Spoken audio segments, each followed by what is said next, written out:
Hati emas di tanah bertuah. Kisah Maria di Malaysia. Melakukan perkara sebegini kepada seorang bayi yang tidak tahu apa-apa, pastinya hanya. Tidak, pengalaman ini mengubah segala-galanya. Memulakan hidup di negara asing adalah satu cabaran yang amat besar, terutamanya bagi ibu bapa yang mempunyai anak kecil. Beban yang digalas terasa 2 kali lebih berat. Watak utama dalam kisah ini Maria, seorang ibu kepada bayi lelaki berusia 8 bulan, turut merasai kepayahan ini. Semasa perjalanannya ke Malaysia, beliau telah tersentuh dengan sikap rakyat Malaysia yang begitu istimewa. Pengalaman ini dikongsikan di internet dan mendapat sambutan yang luar biasa. Inilah kisah beliau dan reaksi masyarakat antara bangsa terhadapnya. Maria tinggal bersama suami dan anak lelakinya yang bakal genap 8 bulan. Sebelum berkahwin, beliau mempunyai kerjaya sendiri, namun memilih untuk berhenti kerja demi menumpukan perhatian sepenuhnya kepada keluarga selepas berumah tangga. Katanya, beliau sentiasa mengimpikan untuk berbakti kepada keluarga tercinta. Setahun selepas perkawinan, lahirlah cahaya mata mereka. Bagi pasangan suami istri ini, anak itu adalah anugerah yang tidak ternilai. Ketika suaminya pergi bekerja, Maria mengharapkan dapat menikmati saat-saat indah membesarkan anak mereka. Namun, seiring dengan tumbesaran si kecil, tangisannya menjadi semakin kuat dan lantang. Tangisan yang membingitkan itu kadangkala membuatkan Maria tertekan. Namun, pada masa yang sama, perasaan cinta yang mendalam terhadap anaknya dan rasa cemas karena tidak tahu bagaimana untuk menenangkan tangisannya wujud serentak di dalam hatinya. Ketika anak mereka berusia sekitar 8 bulan, suaminya tiba-tiba ditugaskan untuk berpindah ke cawangan syarikat di Malaysia. Suaminya memberi pilihan kepada Maria dan anak mereka untuk tinggal sahaja di Amerika Syarikat, dan beliau akan pergi seorang diri. Namun, Maria tidak dapat membayangkan hidup berjauhan dengan suaminya. Akhirnya, beliau mengambil keputusan nekat untuk membawa anak mereka bersama-sama ke Malaysia. Maria sememangnya sudah lama berminat dengan budaya Malaysia. Walaupun beliau pernah membaca buku dan mencari maklumat tentang Malaysia di internet, beliau tidak pernah sekalipun melancong ke sana. Maria sadar bahwa caranya berpikir mungkin tidak selari dengan budaya di negara orang, dan beliau sudah bersedia dari segi mental untuk menghadapi perbezaan yang ada. Namun, apabila memikirkan sejauh mana perbezaan itu, hatinya tetap berasa sedikit gusar. Perasaan terujanya melonjak apabila mendapat tahu bahwa pihak syarikat di Malaysia telah menyediakan sebuah rumah untuk mereka sekeluarga. Setelah semua persiapan selesai, tibalah hari mereka berangkat. Tidak disangka, pengalaman pertama membawa anak keluar negara adalah untuk berpindah. Perasaan cemas dan teruja silih berganti menyelubungi hatinya saat memikirkan kehidupan baru yang bakal bermula. Pagi itu, anaknya berada dalam mood yang sangat baik, tersenyum riang melihat Maria dan suaminya. Sambil berdoa di dalam hati agar anaknya terus berkelakuan baik di dalam pesawat, Maria sekeluarga menuju ke lapangan terbang. Setibanya di sana, anaknya tidur dengan nyenyak, mereka pun menaiki pesawat dengan perasaan lega. Namun, sebaik sahaja pesawat berlepas, anaknya terjaga. Terkejut dengan pemandangan yang sama sekali berbeza di hadapannya, bayi itu mula panik dan menangis sekuat-kuat hatinya. Maria dan suaminya coba sedaya upaya untuk memujuk. Tetapi tangisan anak mereka bukan sahaja tidak berhenti, malah menjadi semakin kuat. Pada saat itu Maria terasa seperti ingin melarikan diri dari pesawat, tetapi ia sudah berada beribu-ribu kaki di udara, tiada jalan keluar. Perasaan ingin menangis mula menguasai dirinya. Mungkin emosi itu dirasai oleh anaknya, karena tangisannya menjadi lebih dahsyat, bergema di seluruh kabin. Ketika pasangan suami istri itu hampir menangis sambil bersusah payah menenangkan anak mereka, seorang wanita tempatan datang menghampiri. Wanita itu mula berkata-kata dalam bahasa yang tidak difahami oleh Maria. Dengan dahi yang berkerut, kelihatan sangat tidak senang. Maria dapat meneka wanita itu bertutur dalam bahasa Melayu, tetapi beliau tidak tahu berbahasa Melayu. Beliau hanya mampu berkata, "I'm sorry, I'm so sorry," berulang kali dalam bahasa Inggris. Tidak kira berapa kali Maria memohon maaf, wanita itu tetap menuding jari ke arah mereka dan meninggikan suara dengan lebih garang. Suaminya coba menjelaskan dalam bahasa Inggris, "Kami sedang coba sedaya upaya untuk menenangkan anak kami. Kami minta maaf, tapi tolonglah bersabar." Mendengar itu, wanita tersebut menjerit dengan lebih kuat ke arah suaminya. Bagai peluru meriam. Walaupun tidak faham apa yang diperkatakan, mereka dapat mengagak maksudnya seperti, macam manapun, suruh dia diam. Jika mereka boleh membuatkan anak itu diam, sudah tentu mereka akan melakukannya. Mereka faham, ramai penumpang lain yang ingin berehat dengan tenang atau sedang sibuk bekerja di dalam pesawat. Tangisan anak mereka pastinya satu gangguan, tetapi mereka benar-benar buntu. Anak mereka menangis seolah-olah mengalami tekanan emosi yang teruk. Mereka hanya mampu menunggu masa berlalu. Setelah melalui penerbangan yang panjang dan amat menyeksakan, akhirnya mereka sekeluarga tiba di Malaysia. Semasa turun dari pesawat, wanita yang memarahi mereka tadi sekali lagi datang menghampiri. Hati Maria sudah cukup terluka, tetapi wanita itu menuding jari ke arah bayinya dengan riak wajah jijik dan mengatakan sesuatu lagi. Walaupun tidak faham dari gaya dan air mukanya, mungkin dia berkata, "Kenapa bawa bayi macam ini naik kapal terbang? Apa yang kamu fikirkan?" Maria dan suaminya tidak dapat berehat walau sesaat pun di dalam pesawat. Mental dan fisikal mereka sangat letih. Namun, mereka gagahkan juga diri untuk menaiki taksi menuju ke rumah baru mereka. Suaminya menahan sebuah taksi yang berada di barisan hadapan di lapangan terbang. Pemandu taksi, seorang lelaki pertengahan umur yang mesra, keluar dari tempat duduknya dan membukakan pintu untuk mereka serta membantu mengangkat bagasi. Apabila Maria masuk ke dalam taksi sambil mendukung anaknya, Pak Cik pemandu itu melemparkan senyuman yang manis kepada si bayi. Pemandu itu nampaknya boleh bertutur sedikit dalam bahasa Inggris. Selepas suaminya memberitahu destinasi, beliau tersenyum dan berkata, "Thank you." Kemudian bertanya, "Ada cepatkah?" Suaminya menjawab tidak tergesa-gesa. Pemandu itu pun berkata, "Baiklah, kalau macam tu kita jalan pelan-pelan, janji selamat." Suaminya kemudian teringat, mungkin karena ada bayi di dalam kereta, pemandu itu sengaja memandu dengan lebih berhati-hati. Seperti yang dikatakannya, taksi itu dipandu dengan perlahan dan stabil, tanpa brek mengejut atau selekoh tajam. Setibanya di destinasi, suaminya ingin memberi uang tips sebagai tanda terima kasih atas pemanduan yang cermat itu, tetapi pemandu tersebut menolaknya. Tak boleh bang. Di Malaysia, abang cuma bayar ikut meter saja. Tak perlu bagi duit lebih, katanya sambil melambaikan tangan. Maria kemudian berkata, "Di negara saya sendiri pun, saya tak pernah jumpa pemandu sebaik ini. Dan dia tak terima uang tip pula tuh. Kebaikan hati orang Malaysia sangat menyentuh perasaan saya. Pada masa itu, saya terfikir mungkin ucapan terima kasih lebih bermakna daripada uang.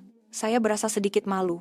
Maria sekali lagi mengucapkan terima kasih kepada pemandu itu sebelum mereka sekeluarga melangkah masuk ke rumah baru.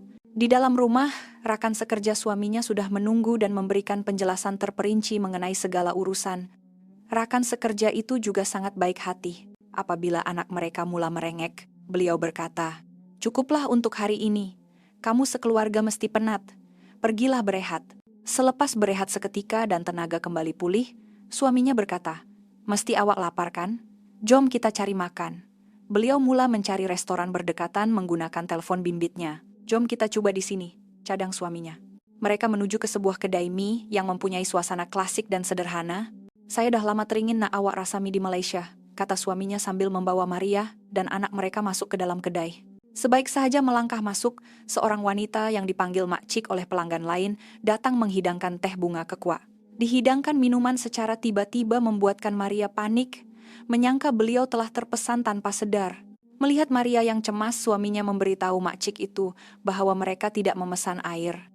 Suaminya kemudian menjelaskan kepada Maria, "Mak Cik tuh kata ini air percuma untuk kita, jangan risau." Sambil berkata begitu, Mak Cik itu meletakkan gelas teh di atas meja. Maria melihat meja pelanggan lain, semuanya juga terhidang teh yang sama. Nampaknya semua orang menerima layanan itu sebagai perkara biasa. Sambil menerima kertas pesanan daripada Mak Cik, Maria mula memilih apa yang hendak dimakan. Suaminya rajin mencari gambar menu di telepon. Akhirnya Maria memutuskan untuk memesan mie kari. Tidak lama kemudian, hidangan mereka tiba bersama aroma yang sangat menyelerakan. Tiba-tiba, tertarik dengan bau wangi itu, anak mereka yang sedang tidur di sebelah terjaga, dan sebaik sahaja terjaga. Dia mula menangis dengan kuat, sama seperti di dalam pesawat. Ketakutan yang mereka rasai di dalam pesawat kembali menghantui Maria dan suaminya. Karena terlalu takut untuk melihat reaksi pelanggan lain, Maria menundukkan kepala dengan tubuh yang menggigil. Pada ketika itu, Mak Cik pemilik kedai berjalan menuju ke meja mereka. Maria berasa sangat takut, menyangka mereka akan dihalau keluar. Tetapi, Mak Cik itu membuat isyarat oke kepada mereka sambil berkata sesuatu. Karena beliau mengatakannya dengan senyuman yang lembut, Maria tidak pikir beliau sedang marah. Seorang pemuda yang duduk di meja berdekatan menerjemahkan kata-kata Mak Cik itu ke dalam bahasa Inggris untuk Maria. Mak Cik kata, "Kerja bayi memanglah menangis. Mesti dia lapar tuh. Sabar sekejap ya." Selepas beberapa ketika, Mak Cik itu datang semula membawa sebuah mangkuk kecil. Pemuda itu sekali lagi membantu menterjemah. Ini namanya mesup. Supaya bayi pun boleh makan. Makcik dah masakkan mie ini sampai lembut dan rasanya pun disesuaikan. Kalau tak keberatan, cobalah suapkan pada dia. Di dalam mangkuk itu, terdapat mie yang dimasak lembut dan kembang. Maria tidak pernah melihat mie seperti itu dan teragak-agak seketika. Melihat keadaan itu, makcik tersebut mengambil sebuah mangkuk lain dan mencedok sedikit mie kari dari mangkuk Maria. Yang ini, kalau tak keberatan, ibu dia rasa dulu. Ibu mesti risau tentang makanan untuk bayi. Itu normal. Maafkan makcik buat kamu risau ya, kata makcik itu dengan nada sedikit serba salah. Maria segera merasa mie sup dari mangkuk kecil itu. Rasanya sangat sedap, kuahnya jernih dan mie-nya lembut. Sangat sedap, kata Maria. Makcik itu tersenyum dan berkata, baguslah kalau macam tuh.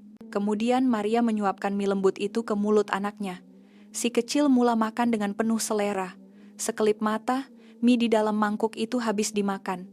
Anaknya yang kekenyangan kembali tidur dengan lena. Barulah Maria dan suaminya dapat menikmati mie kari mereka dengan tenang. Mie kari yang pertama kali dirasai itu sungguh lazat, mie-nya kenyal dan kuahnya kaya dengan rasa, membuatkan mereka sangat terharu. Ayam goreng berempah dan ulam-ulaman yang dihidangkan juga rangup dan tidak berminyak, menyerlahkan rasa asli bahan-bahan tersebut. Ia adalah hidangan yang sungguh luar biasa. Pemilik kedai, seorang lelaki tua, juga keluar dari kaunter. Beliau melihat bayi yang sedang tidur nyenyak itu dan berkata, "Komelnya." Suara tangisan dia kuat, itu tandanya sihat dan bertenaga. "Budak ini mesti akan jadi orang hebat nanti." Pemuda yang membantu menterjemah tadi berkata kepada Maria. Di Malaysia, tiada siapa yang akan kisah kalau bayi menangis. Jangan risau. Nikmatilah makanan Anda di sini. Pemuda itu terus membantu mereka sehingga mereka selesai makan dan membayar. Semasa pasangan itu mengucapkan terima kasih kepadanya, beliau mengajar mereka satu pepatah. Berat sama dipikul, ringan sama dijinjing. Maksud pepatah ini ialah, apabila seseorang menghadapi kesusahan, kita perlu membantunya. Dengan itu, apabila kita pula yang ditimpa kesusahan, pasti akan ada orang lain yang datang membantu. Ia mengajar kita untuk saling membantu. Tidak kira sama ada keluarga, kawan, maupun orang yang tidak dikenali. Pepatah ini juga diungkapkan untuk membuatkan orang yang menerima bantuan tidak berasa terhutang budi. Betapa indahnya falsafah yang penuh keprihatinan dan dekat di hati ini. Tersentuh dengan kebaikan dan kemesraan rakyat Malaysia, Maria sekeluarga memulakan kehidupan mereka di Malaysia dengan hati yang gembira. Selepas itu, dalam kehidupan seharian mereka di Malaysia, beliau sering menyaksikan walaupun anak-anak menangis di kedai, para pekerja dan pelanggan di sekeliling tidak akan marah. Sebaliknya, mereka akan berkata, "Komelnya," atau "sihat budak nih," dan pelbagai kata-kata positif lain. Hampir tidak pernah beliau melihat orang menunjukkan riak wajah benci terhadap kanak-kanak yang menangis. Kalaupun ada yang berasa tidak selesa, mereka hanya akan beredar tanpa membuat sebarang aduan. Kebanyakan orang akan tersenyum apabila melihat bayi.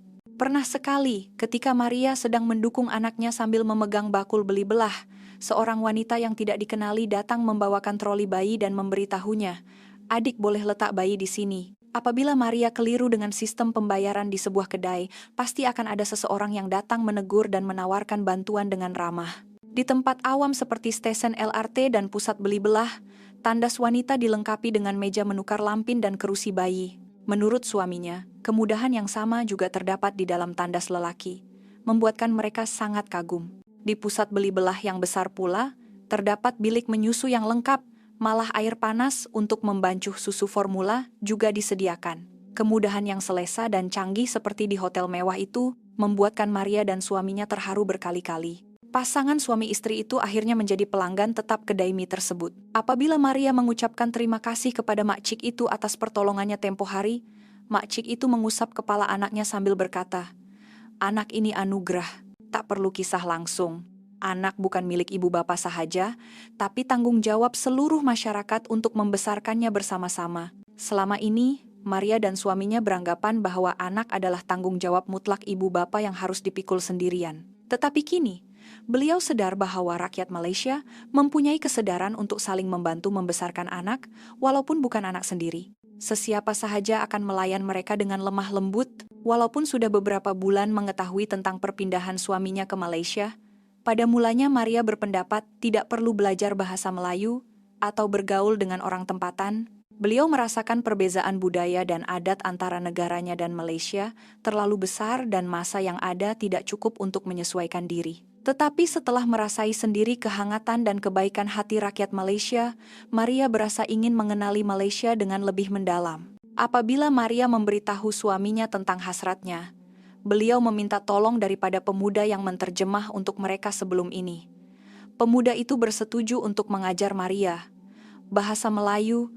Maka, Maria dan suaminya mula belajar bahasa Melayu di sebuah meja di kedai mie itu. Setiap kali mereka datang dengan menolak kereta sorong bayi, makcik dan pelanggan-pelanggan lain akan membantu menjaga anak mereka. Jadi, mereka tidak perlu risau tentang pengasuh dan dapat menumpukan perhatian sepenuhnya pada pelajaran. Selepas kelas, mereka akan makan mie kari yang lazat bersama-sama. Bagi Maria, pengalaman ini sangat berharga. Walaupun tempoh penugasan suaminya hampir tamat, beliau kini berhasrat untuk tinggal lebih lama di Malaysia. Dikabarkan, beliau sedang berunding dengan syarikatnya untuk melanjutkan tempoh kerjanya di sini. Kisah Maria berakhir di sini. Berikut adalah beberapa reaksi dari luar negara mengenai kisah ini. Perkara yang dianggap biasa di Malaysia rupa-rupanya satu perkara yang luar biasa di negara lain. Saya dengar ramai orang Malaysia sangat mesra dan baik hati. Saya pun teringin nak ke Malaysia. Walaupun bukan semua orang baik, tapi pada pandangan saya, majoriti orang Malaysia memang lemah lembut dan sangat